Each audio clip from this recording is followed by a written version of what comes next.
Quando nós falamos de recursos naturais que podem acabar, a primeira coisa que vem na cabeça é o petróleo, depois a água potável.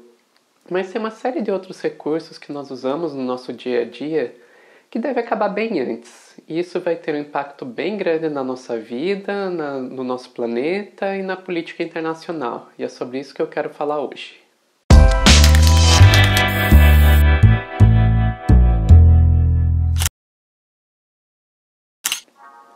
Você está vendo esse vídeo aqui, ou no computador, ou num tablet, ou num celular. Isso significa que você está usando um monte de elementos químicos dos quais você provavelmente nunca ouviu falar na vida. Então você pega aqui o celular, você vai ter índio aqui na telinha do touchscreen, aqui atrás no LED do flash vai ter ítrio, na bateria aqui dentro tem cobalto, as placas têm arsênio, HD tem neodímio e assim por diante. Eu não vou ficar aqui recitando a tabela periódica. O que todos esses elementos têm em comum, além de estarem presentes em praticamente todos os eletrônicos que nós usamos, é o fato de que eles são um recurso muito mais escasso do que a maioria das pessoas acreditam. Essa escassez, a primeira razão mais óbvia dela é que alguns desses elementos são raros mesmo. É o caso do índio, do touchscreen. A quantidade de índio que nós temos disponível, na verdade, dura só até 2030. O que significa que em coisa de 10 anos a gente pode começar a ter falta de touchscreen no mercado. E esse é um problema bem sério, porque a gente só conhece um outro elemento que é capaz de fazer essa tela que ao mesmo tempo é transparente e que consegue transmitir eletricidade, que é o antimônio, que na verdade consegue ser mais raro do que o índio.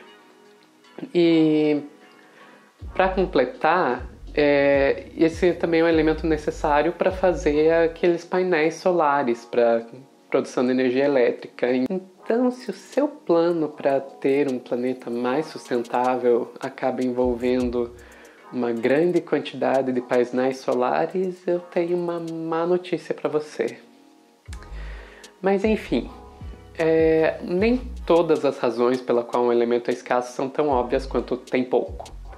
Uma outra é que às vezes até tem bastante desse elemento, mas que o impacto ambiental da extração dele é muito grande. Um exemplo mais fácil disso é o arsênio, aquele lá que eu falei que é usado nas placas dos eletrônicos.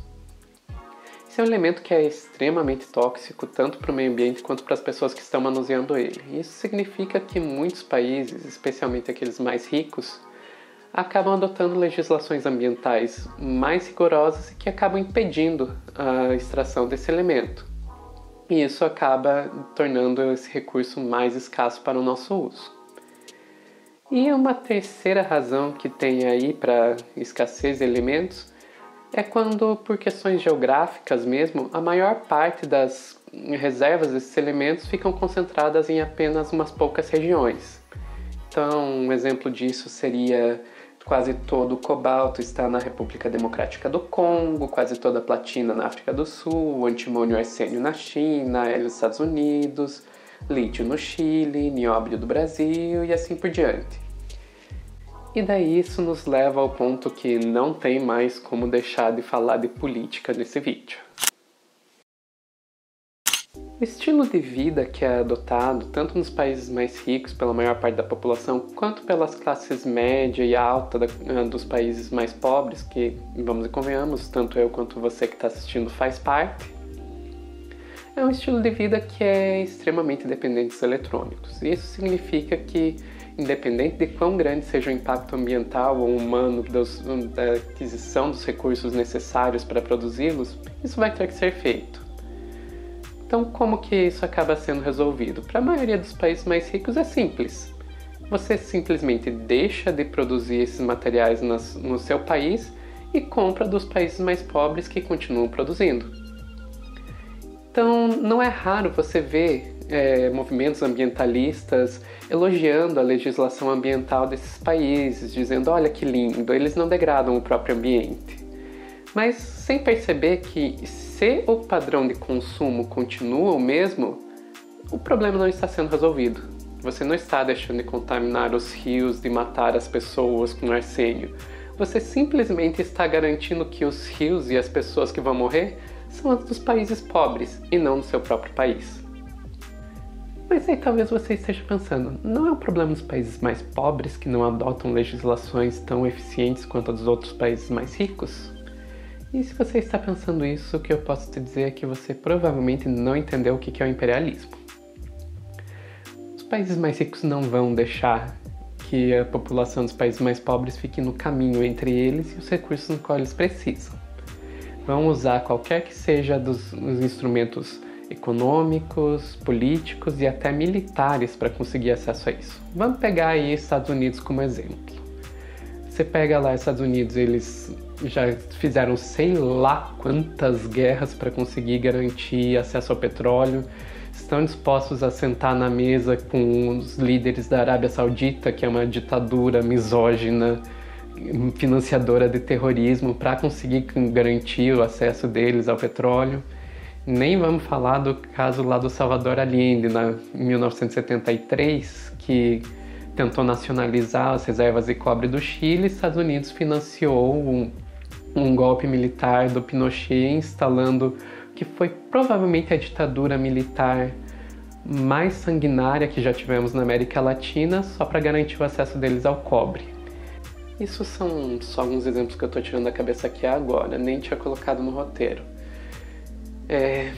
Você olha na história e tá cheio de exemplos como esse. Poucas coisas são mais perigosas para a democracia, a autonomia, a soberania de um país pobre do que ser rico em recursos que os países ricos querem.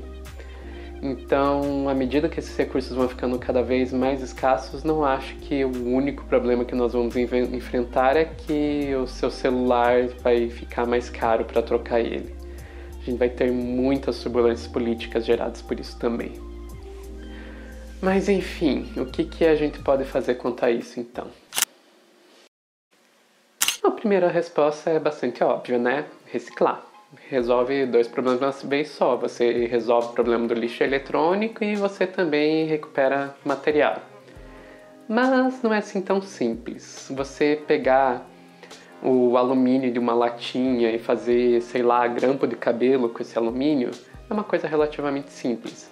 Você pegar um material eletrônico extremamente complexo que tem pequenas quantidades de um elemento químico e conseguir isolar esse elemento químico sozinho e unicamente é bem mais difícil. E na verdade é que na maioria das vezes a gente sequer tem a tecnologia necessária para isso. Um exemplo disso é que, com exceção do ouro, a maioria dos outros metais que você encontra em componentes de produtos eletrônicos, você não consegue resgatar mais de 10% deles. Então a reciclagem deve sim ser procurada sempre que possível, mas não vai resolver o problema. A segunda opção seria investir em pesquisa. Afinal de contas, com mais pesquisa, nós podemos descobrir novos métodos que permitem a gente extrair esses elementos de maneira mais ecologicamente sustentável, aprender a reciclar eles, ou encontrar outras alternativas para os eletrônicos que não envolvam o uso desses elementos, e isso é ótimo, né? Vocês nunca vão me ver dizendo que não se deve investir em pesquisa. Mas também a gente não deve apostar nessa como a única solução, porque a ciência ela tem seu próprio tempo e ela nem sempre responde tão rápido quanto a gente quer. Que diga isso quem está esperando uma vacina. Então, outras alternativas ainda precisam ser buscadas. Talvez uma outra forma de fazer isso seria investir no consumo consciente, né? Procurar empresas que têm uma responsabilidade social e ambiental e consumir apenas dessas empresas, né? Não. Quanto a isso, só tenho uma coisa a dizer. Não existe consumo consciente no capitalismo!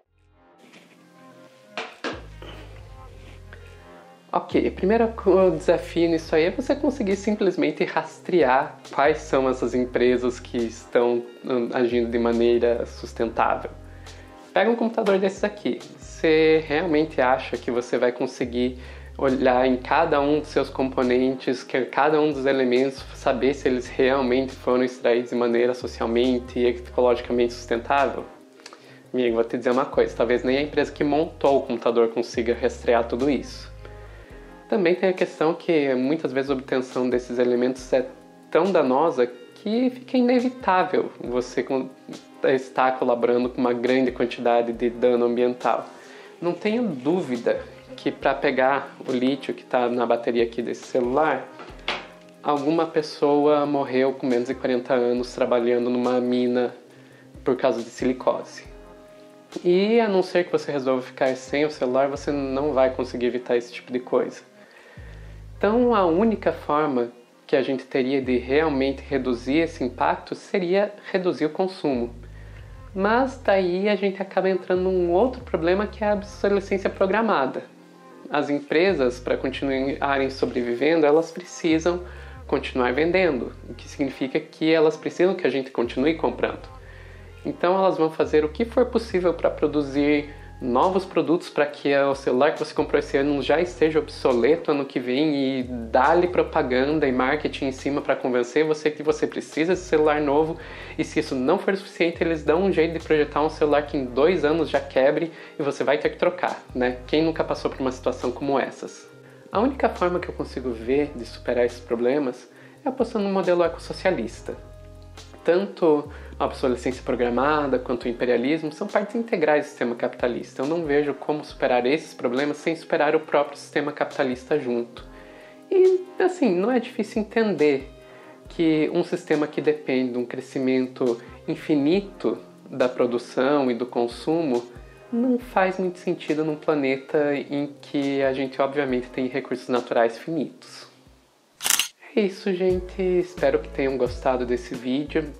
Esse aqui eu creio que já é o meu 3º vídeo sobre meio ambiente, então eu acho que eu já vou montar uma playlist lá no meu canal com esses 3 e vou colocando novos vídeos sobre meio ambiente que forem saindo. Então se você ainda não viu os outros 2, entra lá na playlist, aproveita para ver. Também curte, compartilha, clica no sininho para receber as notificações dos próximos vídeos, se inscreve no canal.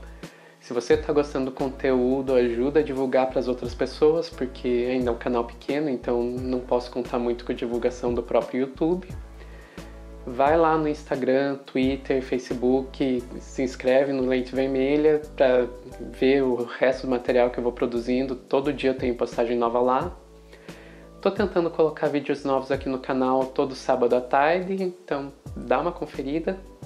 E se você quiser entrar em contato comigo, além das redes sociais, você também pode contar com esse e-mail aqui. Até mais!